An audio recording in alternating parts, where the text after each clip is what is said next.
ধুবুৰীত যোৱা এসপ্তাহ ধৰি আমাৰ ইয়াত আইন শৃংখলাৰ পৰিস্থিতি অলপ প্ৰত্যাহ্বানমূলক হৈ আছে।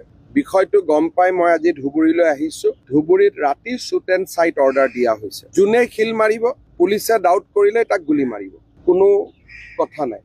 আজি আমি গভৰ্ণমেণ্টৰ পৰা, মই গুৱাহাটীৰ পৰা গৈয়ে shoot and site order issue কৰি আছোঁ।